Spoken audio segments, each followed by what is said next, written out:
আচ্ছা তুমি দাঁড়ায় আছো কেন? তুমি বসো, আমাদের সাথে নাস্তা করে নাও। ছোট বৌমা পরে খাবে। আমার বউ পরে নাস্তা করবে মানে? মা এসব তুমি কি বলছো? মা ঠিকই বলেছেন। এই বাড়িতে আমার স্বামী একমাত্র ইনকাম করে, আর এতগুলো মানুষ তোমরা বসে বসে খাও।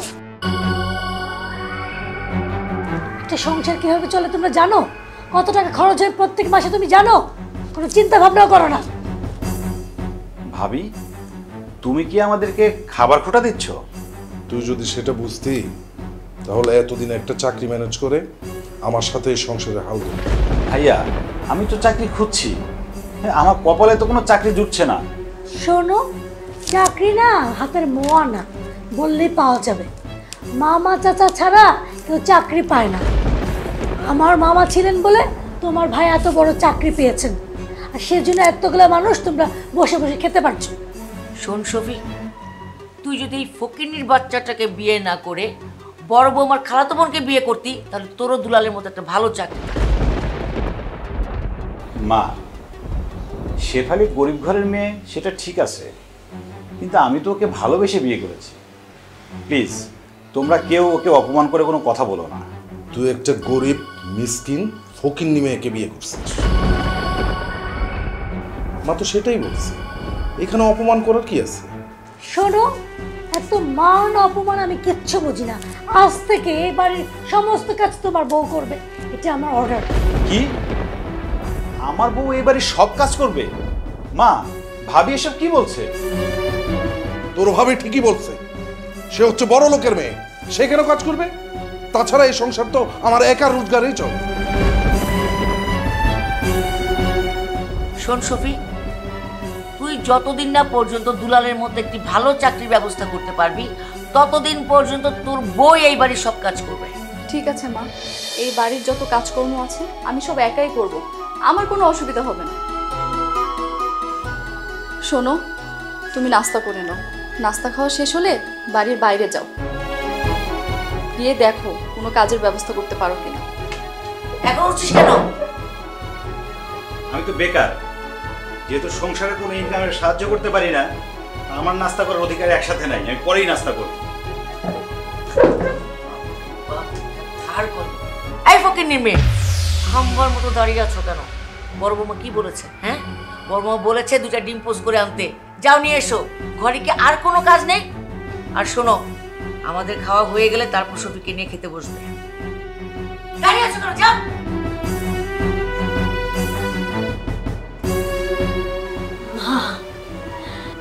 আপনার আচরণে আমি খুব খুশি হচ্ছি, থ্যাংক ইউ। তুমি হচ্ছে একটা বড় লোকের মেয়ে, তোমাকে এই বাড়ির বউ হিসেবে মানায়। আর ওই ছোট বউ হচ্ছে ফকিন্নির মেয়ে, ওকে দেখলে না আমার গা ঘিস ঘিস করে ওঠে। শোনেন মা, আমি হলাম এই বাড়ির রাজরানী, আর ওই ফকিন্নির মেয়ে ও হলো চাকরানী। কি হলো, আমার নাস্তা কি পাবো?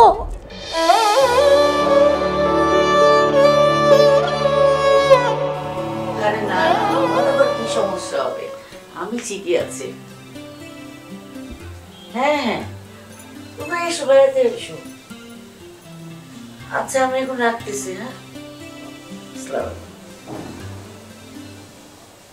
এই যে ফকিন্নির মেয়ে, এই একটা কাজে সারাদিন লাগাই দিলে, আর কি কোনো কাজ নাই? এই তো মা, হয়ে গেছে। হয়ে গেছে? কোথায় হয়েছে? হ্যাঁ, আর তো কত কাজ বাকি, ওগুলো কে পরিষ্কার করবে? এখানে কাজ করতেছিলাম না ঝিমাচ্ছিলাম? মা, এই বাসার কাজকর্ম তো সব আমি একাই করি। হ্যাঁ, তুমিই তো করবা। কে করবে আর? আমি করব নাকি আমার বড় লোক বৌমা করবে? আমি তো সেটা বলিনি মা। আমার ভোলাবালা ছেলেটাকে পটায় টটায় বিয়ে করছো কি মনে করে? হ্যাঁ, মনে করছো সারা জীবনে বাড়িতে পায়ের উপর পা তুলে রাজরানীর মতো বসে বসে খাবা? সে আশা তো পূরণ হবে না। মা, এটা আমার শ্বশুর বাড়ি, আমার স্বামীর ঘর, আর এই সংসারে প্রত্যেকটা জিনিস গুছিয়ে রাখা আমারই দায়িত্ব। বাহ বাহ বাহ, তোমার কথা শুনে মনে হচ্ছে তুমি এই বাড়ির মালিক। আর একটা কথা কান খুলে শুনে রাখো, এই বাড়ির একটা কানা করেও তুমি পাবে না। এই বাড়িতে আমি যা বলবো তাই হবে। শুনেছো? শুনেছো চাল চুলোহীন নবাবের বেটি আমার বড় বৌমা কি বললো? তুমি যে স্বার্থ নিয়ে আমার বেকার ছেলেকে বিয়ে করেছো না, সেই স্বার্থ কোনোদিনও সফল হবে না। আমি সারা জীবনে এই বাড়ির সব কাজ করে যেতে চাই, তাতে আমার কোনো কষ্ট নেই। আমি শুধু আপনাদের কাছ থেকে একটু স্নেহ আর ভালোবাসা চাই মা। স্নেহ ভালোবাসি কি বাজারের আলু পটলের মতো সস্তা? তুমি চাইলে আর আমরা দিয়ে দিলাম, তো সস্তা না। এই ফকিরের বাচ্চা শোনো, আমার যত স্নেহ ভালোবাসা যা কিছু আছে সব কিছু আমার বড়লোক লক্ষ্মী বৌমার জন্য। কারণ আমি জানি আমি যদি কখনো অসুস্থ হয়ে পড়ি, এই আমার বড় বৌমাই আমাকে দেখাশোনা করবে, আমার চিকিৎসা করাবে, আমার সেবা করবে। আর তুমি তুমি তো ফকিন্নির বাচ্চা, তুমি কি করবে আমার জন্য? শোনো, তাড়াতাড়ি ড্রয়িং রুমের কাজ শেষ করে আমার রুমে যাও। আমার রুমটা ঝকঝকে তকতকে করে পুরো ফ্লোরটা পরিষ্কার করবা। আর মনে রেখো, এই বাড়িতে থাকতে হলে তোমাকে গাধার মতো খাটতে হবে, কাজ করতে হবে। বড় বৌমা করবে করবে, এই ফকিন্নি ছোট বৌমা সব কাজ একে একে তোমার করে দিবে। কি হলো, স্ট্যাচুর মতো দাঁড়িয়ে আছো কেন? তাড়াতাড়ি কাজ শেষ করো। আচ্ছা মা, আমার না মাথা যে খুব ব্যথা করছে, আপনি একটু হটল ম্যাসাজ করে দিবেন? কি বলো বৌমা, কেন দিব না? তুমি হচ্ছে আমার লক্ষ্মী বড় লোক বৌমা, তোমাকে মাথায় মেসেজ করে দিব না? কাকে দিব? এই ফকিন্নির মেয়েকে। চলো চলো চল মা। তাড়াতাড়ি শেষ কর সব কাজ। মা, আমি আপনাকে আমার নিজের মায়ের মতোই ভালোবাসি। আর এই সংসারে যত কাজকর্ম, আপনার সেবা যত্ন করা সব তো আমারই দায়িত্ব।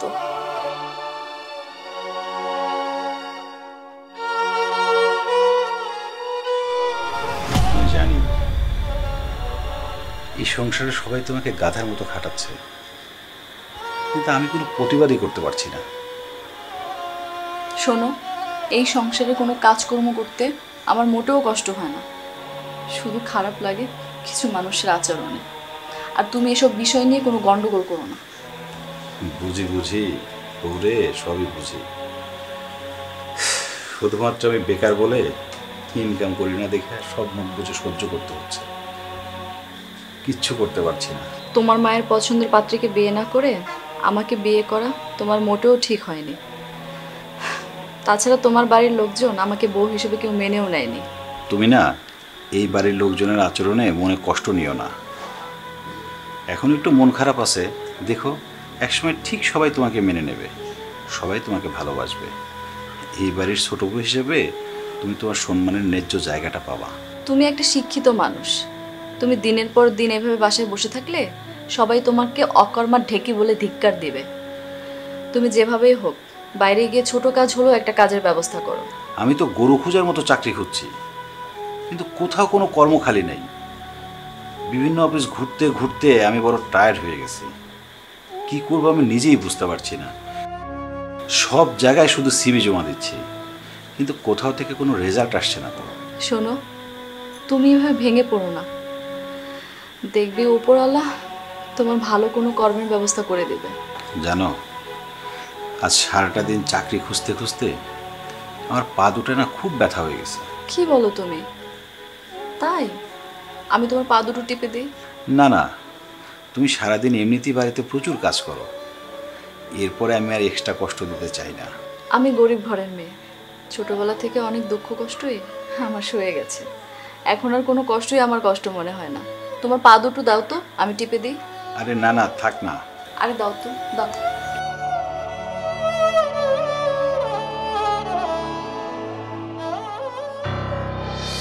শোনো গো, তোমার তো ব্যাক পেইন, তুমি কিন্তু ভুলেও বাসায় কোনো কাজ করবে না, ঠিক আছে? যদি তোমার কোমরে প্রেশার পড়ে তাহলে তোমাকে নিয়ে যেতে হবে আমার ডাক্তারখানায়। এই ডাক্তারখানায় টানাটানি করতে করতে আমার যা ব্যাংক ব্যালেন্স আছে সব কিছু খালি হয়ে যাবে। আচ্ছা, তুমি কি আমাকে বোকা মেয়ে মনে করেছো? হ্যাঁ, যে আমি বাড়ির সমস্ত কাজ করব? আমি হচ্ছে বড় লোকের মেয়ে। হ্যাঁ, জীবনে এক গ্লাস পানিও নিজে ঢেলে খাইনি। এবারের সমস্ত কাজ তোমার ওই বেকার ছোট ভাই আছে না, তার বউকে দিয়ে করাবো। আমার যে জামা কাপড়গুলো ময়লা হয়ে আছে তুমি কিন্তু ধোবো। তুমি সমস্ত জামা কাপড় ফকিনীর মেয়েকে দিয়ে দেবো। তোমার কি মনে হয় এই সমস্ত জামা কাপড় আমি ধোবো? No, ever never. শোনো, ওই ফকিন্নি গরিব ছোট বউকে এই বাড়ির সমস্ত কাজ করাতে করাতে এই বাড়ির কাজের বুয়া আমি বানিয়ে ছাড়বো।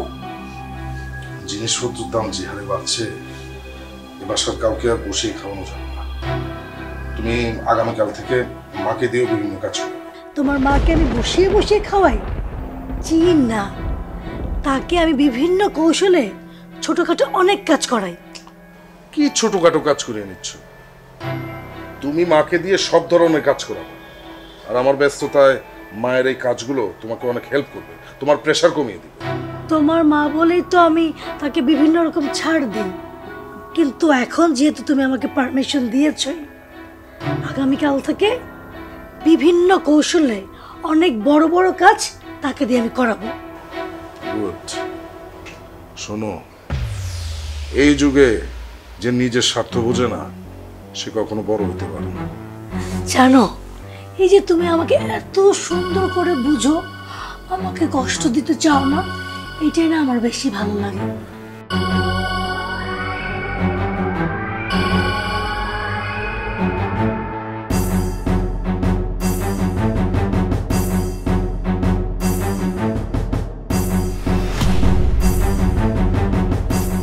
শেফালি, শেফালি, এই ফকিনির মেয়ে, আয় শেফালি। গরিব ফকিনি জানি কোথাকার। কি ব্যাপার, তুমি এতক্ষণ কই ছিলা? এই ফকিনি, তোমাকে যে আমি এত জোরে জোরে ডাকছি, কথা কানা যায় না? হ্যাঁ, কি হয়েছে ভাবি? কেন ডেকেছেন বলেন? সারাদিন তুমি কি করো? হ্যাঁ, কোনো সারা শব্দ পাই না। তুমি কি করো বলো তো? সারাদিন দরজা বন্ধ করে রূপচর্চা করো, তাই না? হ্যাঁ ভাবি, আমি কিচেনের সামনে থালা বাসন ধুচ্ছিলাম। থালা বাটি ধুচ্ছিলে না? থালা বাটি ধুইলে পানির শব্দ আমার কানে আসতো, কোনো কিছু শব্দ আমার কানে আসে নাই। তুমি ঘরের মধ্যে বসে বসে যে রূপচর্চা করছিলে, এটা আমি নিশ্চিত। তুমি কি মনে করেছো তুমি গোপনে গোপনে রূপচর্চা করে আমার থেকে বেশি সুন্দরী হবা? জীবনও না। মনে রেখো, এই বাড়িতে একমাত্র সুন্দরী হলাম আমি, আমি ছাড়া আর কেউ না। ভাবি, আল্লাহ আমাকে যেই চেহারা দিয়েছে তাতে আমি লাখ লাখ শুকরিয়া আদায় করি। আর রূপচর্চা কাকে বলে সেটাই তো বুঝি না, আর কোনোদিন রূপচর্চা করিও নি। হয়েছে হয়েছে, তোমার চালাকি আমি বুঝি না মনে করছো? শোনো, তুমি এ বাড়িতে আসছো এ বাড়ির চাকরানি হিসাবে, আর আমি এই বাড়ির রাজরানী। সারা জীবন আমি এই বাড়ির বউ হয়ে থাকবো, আর বউ হিসেবে আমাকে মানায়, তোমার মতো ফকিরনিকে না। ভাবি, এখন আমাকে কি করতে হবে সেটা বলেন। জি সেটাই বলছি। এই যে শার্ট প্যান্ট গুলো দেখছো তোমার ভাইয়ের, সবগুলো ব্র্যান্ডের। তুমি আবার ব্র্যান্ড কি বুঝবা? তোমাকে বিক্রি করলেও এই শার্ট প্যান্ট গুলো কিনতে পাওয়া যাবে না, বুঝতে পারছো? বাথরুমে নিয়ে যাও, তারপরে সুন্দর করে সাবান দিয়ে ডোলে ডোলে ঘষে ঘষে সব ময়লা ওঠাবা। ভাবি, ঘরে তো ওয়াশিং মেশিন আছে, ওইটাতে ধুই। ও মাই গড, ওয়াশিং মেশিন! তুমি এটা চেনো? আরো দেখছো? এই ওয়াশিং মেশিন দিয়ে তুমি এটা ধোবা, কত বিল আসবে? বিল কে দিবে? তোমার ফকির বাপ এসে দিবে? হ্যাঁ, ইস, ওয়াশিং মেশিন কত সব। যা বাথরুমে নিয়ে সুন্দর করে দাও।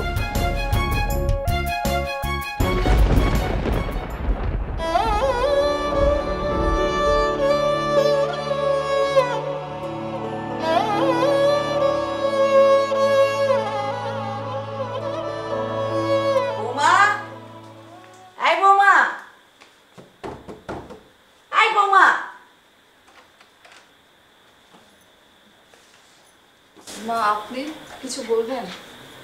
কি ব্যাপার, এই ভর দুপুরে তুমি পরে পরে ঘুমাইতেছো কেন? মা, বাসার কাপড় চোপড় ধুয়ে পুরো বাড়ির কাজকর্ম করে ক্লান্ত হয়ে পড়েছিলাম, এর জন্য একটু শুয়ে পড়েছি। কি বললা? শুয়ে পড়ছিলা? দিনের বেলা শোয়ার লক্ষণ তো ভালো না বৌমা, এ তো অলক্ষীর লক্ষণ। তাই তো বলি, আমার এত ভালো ছেলেটার ভালো চাকরি কেন হয় না? এরকম অলক্ষী বউ ঘরে থাকলে ভালো চাকরি হবে কেমনে? মা, শরীরটা প্রচন্ড খারাপ লাগছিল, এর জন্য শুয়ে পড়েছিলাম। মনে হচ্ছে একদম জমিদারের বাচ্চা, অনেক কাজ করে ফেলছে, শরীর খারাপ হয়েছে। শোনো বৌমা, আমার বাড়িতে থাকলে এই দিন দুপুরে ঘুমানো যাবে না। জি মা, আমার ভুল হয়ে গেছে, আমি আর দিনে কখনোই ঘুমাবো না। শোনো বৌমা, তুমি না যতই চেষ্টা করো, আমার বড় বউর মতো লক্ষ্মী বউ কোনোদিনও হইতে পারবে না। মা, আমি তো বড় ভাবির সাথে নিজেকে কখনোই তুলনা করিনি। আমি চাই আপনার ছেলের সাথে স্বাভাবিক একটা জীবনযাপন করতে। তুমি কি মনে করছো তোমার প্যাচ আমি বুঝি না? আমি সব বুঝি। আরে তুমি তো চাও না আমি ভালো থাকি, তুমি তো চাও আমি মরে যাই। এসব কি কথা বলছেন মা? আমি কেন আপনার মৃত্যু কামনা করব? কারণ আমি যদি মরে যাই তাহলে তুমি আমার অবুঝ ছেলেটাকে নিয়ে সুখে শান্তিতে সংসার করতে পারো। আমি কোনোদিনও আপনার মৃত্যু কামনা করতে পারি না মা। আমি চাই আপনাকে সাথে নিয়ে আমাদের একটা সুখের সংসার হোক। থাক থাক, আর এত নাটক করা লাগবে না। শোনো, আমার মাথাটা খুব ব্যথা করতেছে, এই নাও টাকা, ওই ডিসপেন্সারি থেকে 2টা মাথা ব্যথা ওষুধ এনে দাও। কিন্তু মা, আমি তো এই বাড়ির বউ হয়ে আসার পর থেকে কখনোই বাড়ির বাইরে যাইনি। যাও নাই, যাবা। এতদিন দরকার হয়নি তাই যাও নাই, এখন দরকার হয়েছে, এখন যাবা। যাও। এই কথা কানে জানা দাঁড়ায় আছো কেন? যাও, এনো টাকা। এই দাঁড়াও, তাহলে ওষুধ আনলে হবে না, এই বাসার বাজারও তোমাকে করতে হবে। এটা টাকা আছে, লিস্ট দেওয়া আছে, ধরো। এই যে বাজারের ব্যাগ ধরো, যা যা লেখা আছে ঠিক টাইতে নিয়ে আসবা।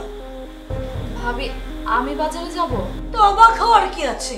প্রেম করে বিয়ে করতে পারছো, বাজারে যেতে পারবা না? বাজারেও যাবা, এই বাসার সব কাজও তুমি করবা। ধরো বাজারের ব্যাগ, যাও। আর শোনো, এই যে টাকাটা না বাজারের জন্য দেওয়া আছে, তোমার রিক্সা ভাড়া দেওয়া নাই, তুমি হেঁটে যাবা, হেঁটে আসবা, যাও। কি ব্যাপার, দাঁড়ায় আছো কেন? এই তুমি কি বয়রা কানে শোনো না? বড় বউ কি বললো?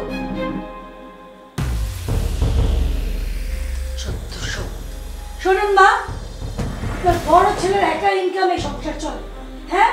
আপনার ছোট ছেলে বেকার, তার মধ্যে বিয়ে করে নিয়ে আসছে। আমি তো এগুলো সহ্য করবো না, ওকে কাজ করে খেতে হবে, এটা যেন মনে থাকে। বৌমা, তুমি রাগ করতেছো কেন? আরে আসছে, তুমি খালি দেখো আমি কেমনে ওর এই বাড়ির থেকে বের করি। তুমি রাগ হো না মা, তুমি লক্ষ্মী মা আমার জন্য।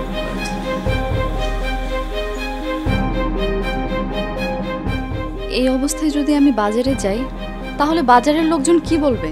যে আমি বড় বাড়ির বউ। আমাকে এইভাবে বাজারে যাওয়া যাবে না। আমি আগে শাড়িটা চেঞ্জ করি, তারপরে বাজারে যাব।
বসছি, ওগুলো তো বিদ্যুৎ আসার কোনো নামই নেই। সহ্য গরম, আল্লাহ, আইপিএস নষ্ট হওয়ার টাইম পেল না। হ্যাঁ, তুমি যাও তো, হাত পাকে নিয়ে এসো, হাত পাকে নিয়ে এসে আমাকে বাতাস করো। আরে বাবা, আমি নিজেই তো খাইতে বসছি, আমি তোমার বাতাস করবো কিভাবে? মাকে ডাকো। মা, মা, একটু এদিকে আসেন তো। কি হচ্ছে বৌমা, আমাকে ডাকছো? মা, দেখতেছো তো খুব গরম লাগতেছে, কারেন্ট নাই।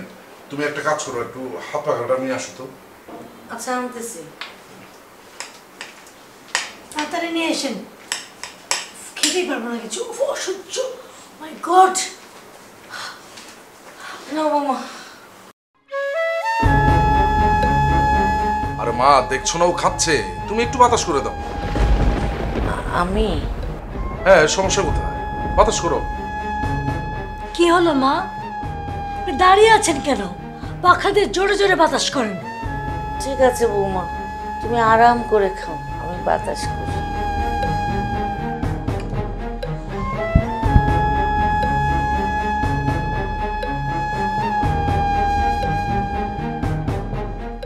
কি হলো মা, আপনার শরীরে শক্তি কমে গেছে? ঘুমে ঘুমে বাতাস করছেন কেন? 3 বেলা তো ঠিক মতোই খান, তাই না? জোরে জোরে বাতাস করেন। মা, অনেকদিন পর তোমার হাতের রান্না এত সুস্বাদু হলো কি করে? আমি তো ওগুলো রান্না করি নাই, ওগুলো তো রান্না করছে ওই ফকিন্নির বাচ্চা। তাই তো বলতেছি, খাবারে এত লবণ হয়েছে কেন? এই খাবার কি মুখে দেওয়া যায়? জঘন্য বিশ্রী লাগতেছে আমার। গ্রামের ক্ষেত ফকিনির হাতে রান্না কি ঠিক মতো খাওয়া যায়? জাস্ট খাওয়ার জন্য খাচ্ছি। মা, ও ফকিন্নিকে আর রাখতে দিও না তুমি। আজকে থেকে তুমি রান্না করবা। আরে কি বলিস, আমি রান্না করব? দেখ, ওই ফকিন্নির বাচ্চার রান্না তা তো খাইতে পারিস, ও তো লবণ দিতে ভুলে যায় মাঝে মাঝে, কিন্তু আমি তো এক তরকারিতে 3 থেকে 4 বার মনের ভুলে লবণ দিয়ে ফেলি, সেটা খাবি কেমনে? তার চেয়ে ভালোই ফকিন্নির ঝি রান্না করব। তা অবশ্য ঠিক বলছো মা, তোমার যে হাতের রান্না, তোমার হাতের রান্নার চাইতে শফিকের বউয়ের রান্না অনেক ভালো। এই কি বললে? ফকিন্নি গরিব, ওর হাতে রান্না তোমার কাছে এত ভালো লাগে? আরে বাবারে, এইভাবে বলতেছো কেন? আমি বলতে চাইছিলাম মানে নাইমা আমার চাইতে কানা মামা ভালো। এই চুপ করো, থামো। তোমার সাথে আমি সংসার করি, বুঝছো? তোমাকে আমি ভালোই বুঝি, তুমি কি বলতে চাও আর কি না বলতে চাও। আহা বৌমা, তোমরা কি শুরু করলা খাওয়ার সময়? চুপচাপ খাও তো। আপনি জোরে জোরে বাতাস করেন।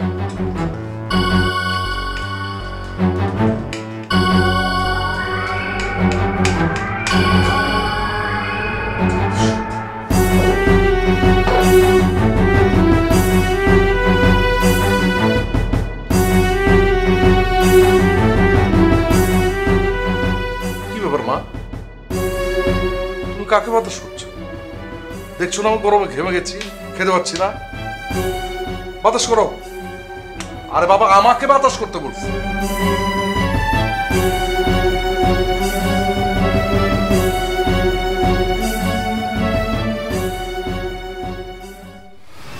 আমার মা আর ভাবি বাজারের ব্যাগ দিয়ে তোমাকে বাজারে পাঠালো, আর তুমি বাজারে চলে গেলা।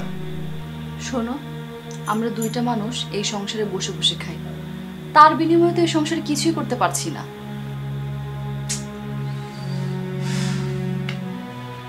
বুঝি বুঝি, সবই বুঝি। তুমি সারাদিন গাধার মতো পরিশ্রম করো এই সংসারে, অথচ আমি তোমার স্বামী হয়ে কিছুই করতে পারছি না। তুমি এসব কথা বাদ দাও, আগে তোমার চাকরির কি হলো সেটা বলো। আর চাকরি, সারাদিনে তো অনেক কোম্পানিতে ইন্টারভিউ ফেস করলাম, কিন্তু কোনো গুড নিউজ দিতে পারছি না। ওরা কিছু জানায়নি এখনো। দেখো, তুমি এরকম ধৈর্যহারা হয়ে পড়ো না। ধৈর্যের ফল মিষ্টি হয়, আর একদিন সব ঠিক হয়ে যাবে, তোমার বড় একটা চাকরিও হবে। আল্লাহ তাই যেন হয়। আচ্ছা, তোমাকে যেন কেমন মনমরা দেখাচ্ছে।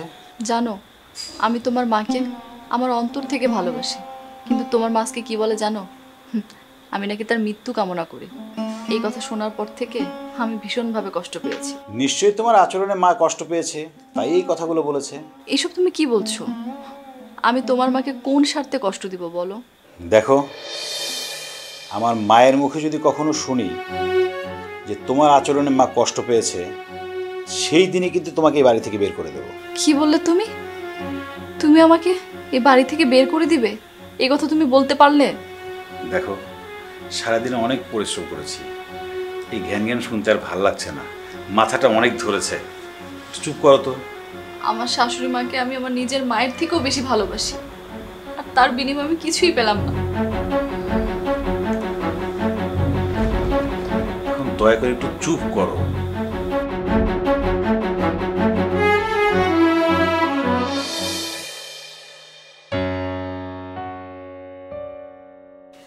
আমি এই বাড়িতে, এই জঙ্গলের মধ্যে আর থাকতে পারবো না। এই জঙ্গলের মধ্যে থাকতে পারবো না মানে বুঝলাম না। বুঝলা না? না, এই বাড়ির সবাই আমাকে শত্রু মনে করে, সো এই শত্রুদের মধ্যে আমি থাকতে পারবো না। এটা আমার ফাইনাল ডিসিশন। কি? আমার খাবে, আমার পড়বে, অথচ আমার বউকে শত্রু মনে করবে? এটা তো অনেক চিন্তার বিষয়। এখানে গভীর চিন্তা কোথা থেকে আসলো? এই সংসারে তুমি একা ইনকাম করো, আর তোমার ইনকামের টাকায় তোমার বেকার ভাই, তার ফকিন্নি বউ আর তোমার মা বসে বসে খায়। এটা আমি আর সহ্য করতে পারবো না, ইম্পসিবল। তুমি ঠিকই বলছো, এত কষ্ট করে টাকা ইনকাম করব আমি, আর সাত ভূতে এসে খেয়ে যাবে, এটা তো হতে পারে না। শোনো, এইভাবে চলতে থাকলে আমাদের ভবিষ্যৎ পুরো অন্ধকার। কয়দিন পরে রাস্তায় থালা নিয়ে বসে থাকতে হবে আর বলতে হবে, একটা টাকা দিয়া যান, আমরা ফকির ইনসান, আখেরাইতে সওয়াব পাইবেন পাহাড় সমান। বুঝছো? তুমি তো ঠিকই বলছো। আচ্ছা কি করা যায় বলো তো? কি করা যায় মানে? তোমার ওই বেকার ভাইয়ের বউ আর তোমার মাকে জাস্ট কিক আউট করে এই বাসা থেকে বের করে দিতে হবে। আরে না না, এইভাবে সবাইকে একসাথে বাড়ি থেকে বের করে দেওয়া যাবে না। তা না হলে পরবর্তীতে বাড়ির ভাগ নিয়ে গন্ডগোল হতে পারে। একটু কৌশলে একে একে সবাইকে বাড়ি থেকে বের করতে হবে। তা সেই কৌশলটা কি? আমি একটু শান্তি চাই, প্লিজ, শান্তি। শোনো, আমার মাকে, আমার ছোট ভাইকে আর ছোট ভাইয়ের ওই ফকিন্নি বউটাকে চুরির অপবাদ দিয়ে এই বাড়ি থেকে বের করতে হবে। তাহলেই এই সব আগাছা পরিষ্কার হয়ে যাবে। একদম ঠিক বলেছ, গুড আইডিয়া। তাহলে কাল থেকে একটা নতুন খেলা শুরু হবে। হ্যাঁ, কাল থেকে চলবে আমাদের নতুন খেলা। শেফালি এখানেও তো নেই, কোথায় গেল সে? আয় শেফালি, কানের মধ্যে কি গুজে রাখছে শোনে না? কি হয়েছে ভাবি? কেন ডেকেছেন আমাকে বলুন। তোমার সুন্দর চেহারাটা দেখার জন্য রাখছি, বুঝছো? এতক্ষণ কোথায় ছিলা? কখন থেকে রাখতেছো তুমি, শোনো না? ভাবি, আমি কিচেন রুম পরিষ্কার করতেছিলাম। রাখো তোমার কিচেন রুম পরিষ্কার, পরে করবা। যাও বাজারে যাও, যা যা লিস্ট রাখা আছে সব সেই মতো নিয়ে আসবা। ধরো টাকা, ধরো। আর এই জুতাটা সুন্দর করে কালি করে নিয়ে আসবা, ব্র্যান্ডের জুতা, আমেরিকা থেকে নিয়ে আসছি, গুচি ব্র্যান্ডের। ওকে? আমি আপনার জুতো কালি করে আনবো? আর আজকেও আমি বাজারে যাব? হ্যাঁ, এখন থেকে প্রত্যেক দিন তুমি বাজারে যাবে। আমার জুতোর কালি নষ্ট হয়ে গেছে, জুতোটা সুন্দর করে কালি করে নিয়ে আসবে। কি হলো, হা করে দাঁড়িয়ে আছো কেন? যাও বাজারে যাও, বাজার করে এসে তারপরে কিচেন রুমের কাজ শেষ করবে। ঠিক আছে ভাবি, আজকের পর থেকে আপনি যেভাবে বলবেন আমি সেভাবেই কাজ করব। বেটার, তোমার জন্য ভালো হবে। যাও এখন, তাড়াতাড়ি আসবে।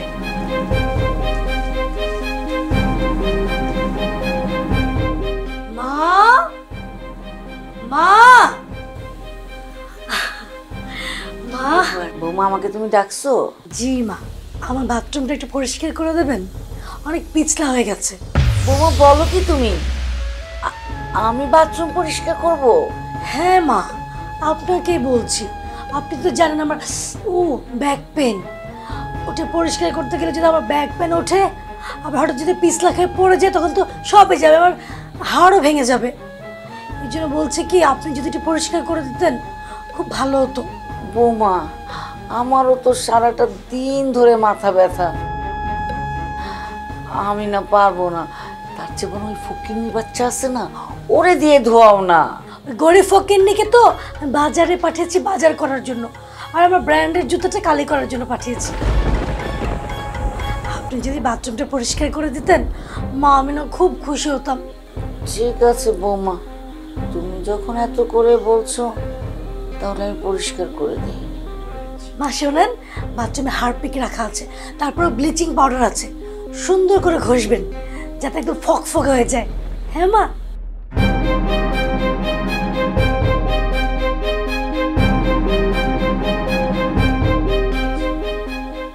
ইয়েস, আমি পেরেছি। আজকে আমি আমার শাশুড়িকে বাধ্য করেছি বাথরুম পরিষ্কার করানোর জন্য। এরপরে ধীরে ধীরে সবাইকে দিয়ে কাজ করাবো, তারপরে সবাই আমার কাজে বিরক্ত হয়ে বাড়ি ছেড়ে পালাবে। তখন এই বাড়িতে আমি একা থাকবো, আমি হব এই বাড়ির রানী, রাজত্ব করব আমি। আরে ও বড় বৌমা, বড় বৌমা এদিকে আসো। What? শাশুড়ি আম্মা, মাই গড, কি হলো আবার? ডাক্তার সাহেব, আমার মায়ের আসলে কি হয়েছে বলেন তো? আপনার মায়ের ব্রেন টিউমার হয়েছে। কি ব্রেন টিউমার হয়েছে? ডাক্তার, আমার শাশুড়ি মা বাঁচবেন তো? আপনার মায়ের ব্রেন টিউমার অপারেশন করলে ভালো হয়ে যাবে, সুস্থ হয়ে যাবে। ডাক্তার সাহেব, আমার মায়ের অপারেশন করাতে কত টাকা লাগতে পারে? দেখুন, ছোট্ট একটা অপারেশন 2 লক্ষ টাকা লাগবে। যত তাড়াতাড়ি এই ক্যাশ কাউন্টারে টাকাটা জমা দিবেন তত তাড়াতাড়ি আপনাদের মায়ের অপারেশন হবে।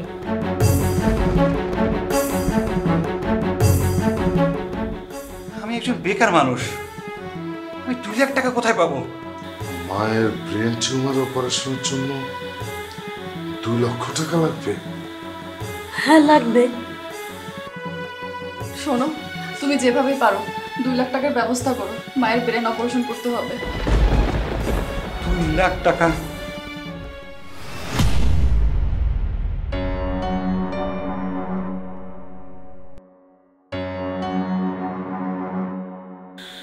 আমার মায়ের ব্রেন টিউমার ধরা পড়ায় এখন হসপিটালে বেডে শুয়ে আছে।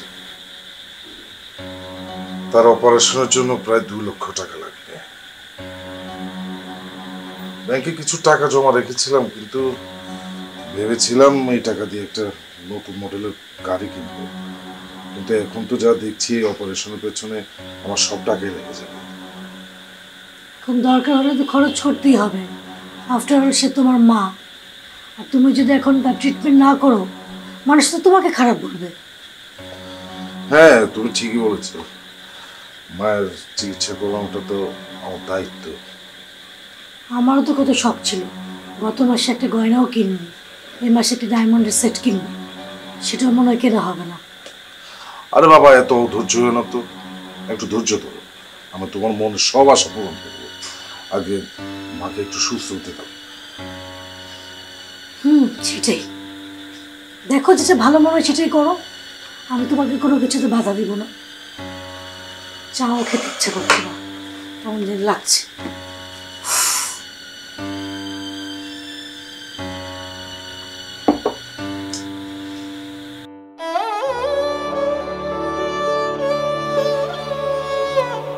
কি ব্যাপার? এই, তুমি এরকম চুপ করে বসে আছো কেন? মায়ের চিকিৎসার জন্য 2 লক্ষ টাকা লাগবে, টাকা আমি কোথায় পাবো? এত চিন্তা করছো কেন? বড় ভাই আছে না, বড় ভাই তো বড় কোম্পানিতে চাকরি করে। তুমি ভাইয়ের কাছে যাও, গিয়ে মায়ের অপারেশনের জন্য 2 লক্ষ টাকা চাও, দিবে। তাই তো, আমি তো ভুলেই গেছিলাম।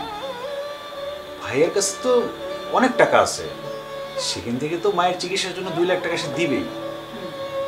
যাই, তাহলে মায়ের অপারেশনটা হয়ে যাবে, মাও সুস্থ হয়ে যাবে, মা আবার আগের মতো চলাফেরা করতে পারবে।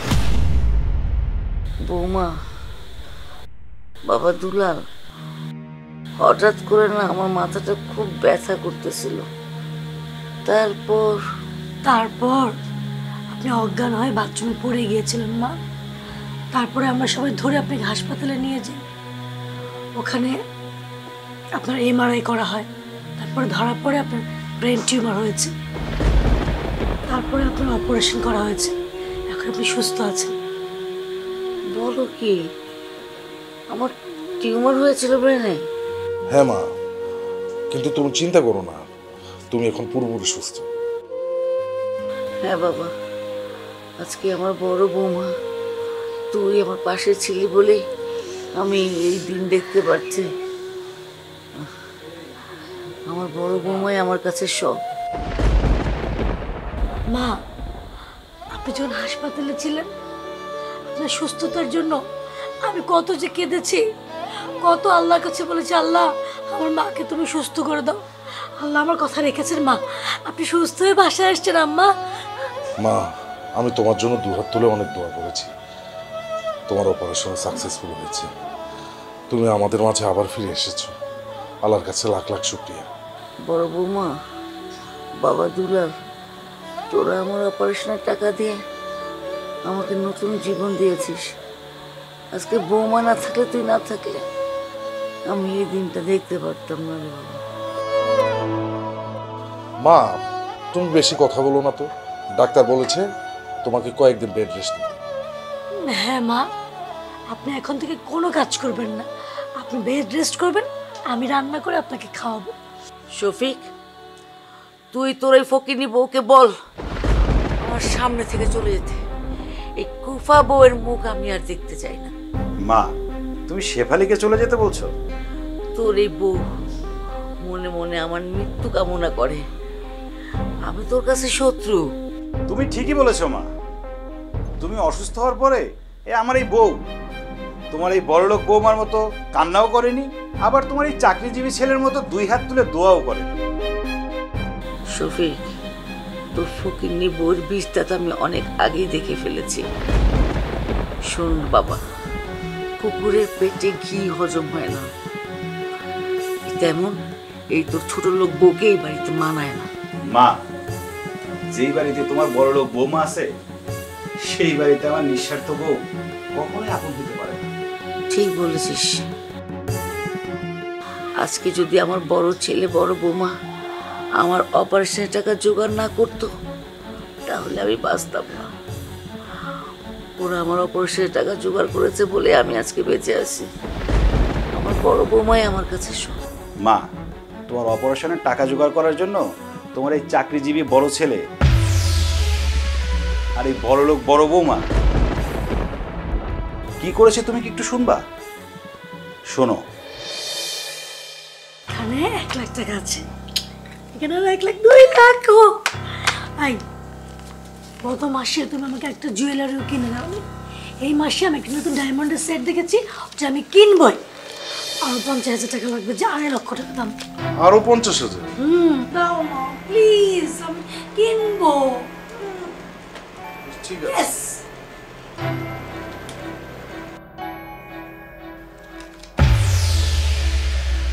ভাইয়া, তুমি তো জানো ডাক্তার বলেছে মায়ের অপারেশনটা করাটা খুব দরকার।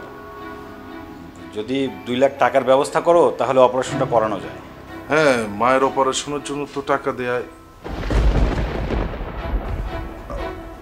কিন্তু শফিক, দেওয়ার মতো আমার কাছে তো এখন কোনো টাকা পয়সা নেই। আমি এখন মায়ের অপারেশনের জন্য 2 লক্ষ টাকা কোত্থেকে দিব? ভাইয়া, তোমার কাছে তো অনেক টাকা, এইখান থেকে 2 লাখ টাকার ব্যবস্থা করে দাও না। ও, এই যে টাকা দেখছো সব তোমার ভাইয়ের টাকা, তাই না? তোমার ভাইয়ের তো একটা গাছ আছে, টাকা দিলেই পড়ে। এই টাকাগুলো না তোমার ভাইয়ের না, তোমার ভাইয়ের বন্ধু ওকে বিশ্বাস করে ওর কাছে রাখতে দিয়েছে। হ্যাঁ, তোর ভাবি ঠিকই বলছে, এই টাকা তো আমার না, এই টাকা হচ্ছে আমার বন্ধুর। আগামীকালের মধ্যেই টাকা তাকে ফেরত দিতে হবে, আর ফেরত না দিলে তো বুঝিস বন্ধুত্বটাই নষ্ট হয়ে যাবে। আচ্ছা শফিক, তোমাকে একটা কথা বলি, তোমার ভাইয়ের কাছে তো এখন টাকা নেই, তাই না? তুমি কারোর কাছ থেকে লোন করে তোমার মায়ের চিকিৎসাটা করাও না, তোমার ভাই না হলে যখন টাকা পাবে দিয়ে দিবে। হ্যাঁ ভাইয়া, তোমরা তো জানো আমি বেকার, আর একটা বেকারকে কিভাবে মানুষজন ধার দেবে? তার থেকে বরং তুমি তোমার বন্ধুকে বলে একটু 2 লাখ টাকার ব্যবস্থা করে দাও না, মায়ের অপারেশনটা করাই। প্রয়োজনে আমি এই টাকা আস্তে আস্তে শোধ করে দেব। আমি বুঝতে পারছি না শফিক, সেই কখন থেকে তুই টাকার জন্য আমার কানে কাছে এসে জ্ঞান জ্ঞান করতেছিস। তুই জানিস এই মাসের বেতন পর্যন্ত আমার আটকে আছে। ভাবি, তোমার বাবা তো অনেক বড় লোক, ওনার কাছে বলে 2 লাখ টাকার ব্যবস্থা করে দাও না, আমি সব টাকা শোধ করে দেব। শফিক, তোমার না মাথা মাথা সব গেছে। হ্যাঁ, আমি স্বীকার করছি আমি বড় লোকের মেয়ে, আমার বাবা 2 লাখ কেন 20 লাখ টাকা চাইলেও দিতে পারে, কিন্তু আমার বাবার কাছে এখন ক্যাশ টাকা নেই। বিজনেসম্যানদের কাছে কখনো ক্যাশ টাকা থাকে না, সব বিজনেসে আমার বাবা অলরেডি ইনভেস্ট করে ফেলছে। আর এখন যদি আমি বলি যে আমাকে 2 লক্ষ টাকা দাও আমার শাশুড়ির অপারেশনের জন্য, তোমার ভাইয়ের কোনো প্রেস্টিজ থাকবে, কোনো মান সম্মান থাকবে? আচ্ছা, মা তো আমার একার না, মায়ের অপারেশনের ব্যাপারে তোরও তো দায়িত্ব আছে নাকি? একটা কাজ কর, যেভাবে পারিস যে কারো কাছ থেকে কোনোভাবেই হোক 2 লক্ষ টাকা ম্যানেজ কর। শফিক, তোমার ভাই কিন্তু একদম ঠিক কথা বলেছে, তোমার ভাইয়ের কাছে তো টাকা নেই। খামাখা কিনে সময় নষ্ট না করে অন্য কোথাও যেয়ে চাও, দেখো কারোর কাছে যে পাও কিনা, কারোর কাছে পেলে সে টাকা দিয়ে মায়ের চিকিৎসা করো। মায়ের যদি কিছু হয়ে যায় আমাদের কিন্তু খুব খারাপ লাগবে, বিশেষ করে আমি অনেক কষ্ট পাবো। ঠিক আছে, মায়ের দায়িত্ব যেহেতু আমার, মায়ের চিকিৎসা আমিই করাবো, প্রয়োজনে মানুষের দ্বারে দ্বারে গিয়ে সাহায্য নিয়ে আসবো, তবুও মায়ের চিকিৎসা আমি করাবো। ঠিক আছে, তুই তাই কর। এখন যা তো, যা।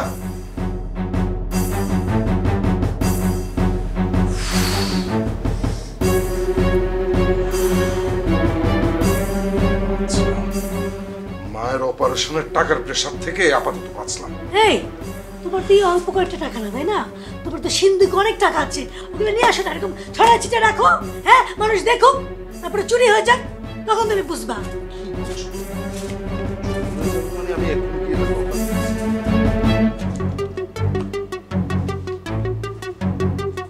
গাধা একটা লোকের সংসার করতেছে, কিচ্ছু বোঝে না, অসহ্য।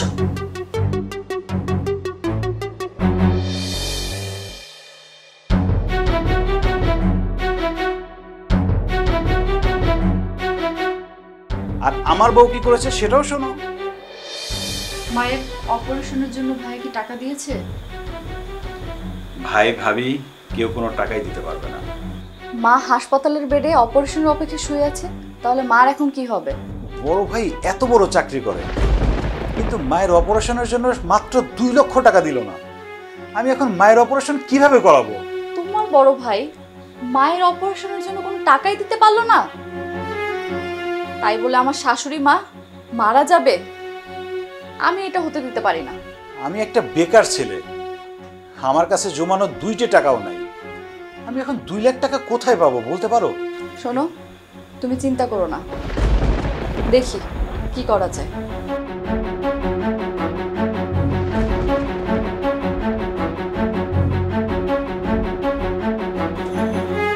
তুমি আলমারির মধ্যে কি খোঁজো?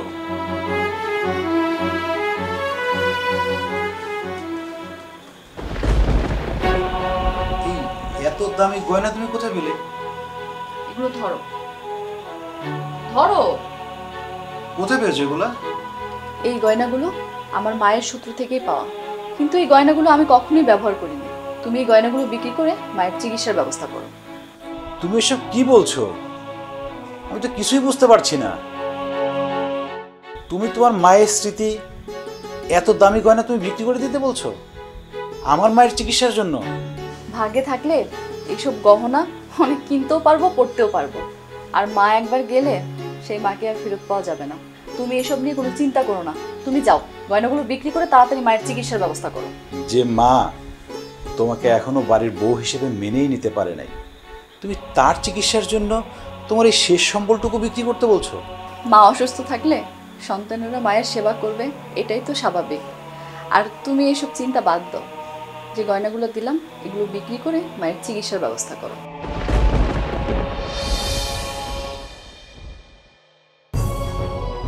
মা, তারপর আমার বউ শেফালির গয়না বিক্রি করার টাকা দিয়ে তোমার অপারেশন হয়েছে, আর যার টাকায় তোমার অপারেশন হলো তাকেই তুমি ফকিন্নির মেয়ে বলে বাড়ি থেকে বের করে দিচ্ছ। কি বলিস? আমার অপারেশনের সব টাকা এই ছোট বউ দিয়েছে? আমি তো ভাবছি আমার বড় বউ বড় ছেলে দিয়েছে। না মা, তোমার অপারেশনের একটি টাকাও তোমার বড় ছেলে এবং বড় বৌমা দেয়নি। সম্পূর্ণ টাকাই তোমার এই ছোট বৌমা, আমার বউ, ওর গয়না বিক্রি করার টাকায় হয়েছে। এসব কি বলছিস তুই বাবা? তোমার এই দুঃসময়ে তোমার এই বড় ছেলে আর বড় বৌমা তোমার কোনো উপকারেই আসেনি। যা কিছু করেছে সব তোমার ছোট বৌমা করেছে। ও যদি আজকে তোমার পাশে না দাঁড়াতো তাহলে কি হতো সেটা আল্লাহই জানে। সে তার গয়না বিক্রির টাকা দিয়ে আমার অপারেশন করেছে। সেই দুঃসময় আমার পাশে থেকে আমার দেখাশোনা করেছে। মা, তুমি মানুষ চিনতে ভুল করেছো। এতদিন তুমি যাদেরকে আপন ভাবছো তারাই তোমার পর, আর যাকে গরিব ছোট লোক বলে দিনের পর দিন খোটা দিয়ে আসছো সেই তোমার আপন, সেই তোমার কাছের। তুই ঠিক বলেছিস বাবা, আমি এতদিন মানুষ চিনতে ভুল করেছি। আমি কোনো কিছু না বুঝে নিঃস্বার্থ ছোট বৌমাকে অনেক কষ্ট দিয়েছি। ছোট বউ, তুমি আমার অনেক বড় উপকার করেছো।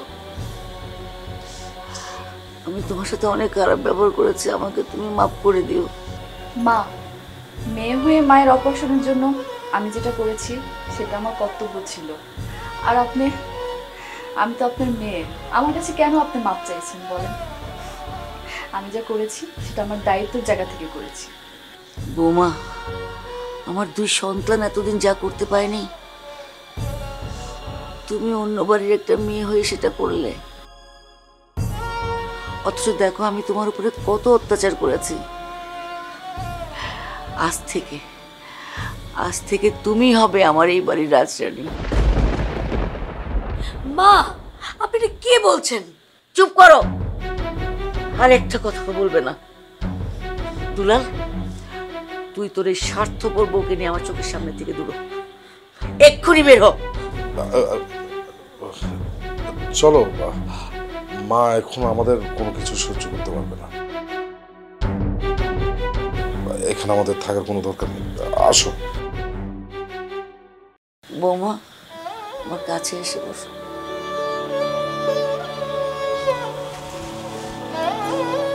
আমি তোমাকে চিনতে ভুল করেছি বৌমা। তুমি কোনো ছোট ঘরের মেয়ে হতে পারো না। কোনো ছোট ঘরের মেয়ে এত বড় মন হয় না। আমার অন্যায় হয়েছে, আমাকে মাফ করে দিও।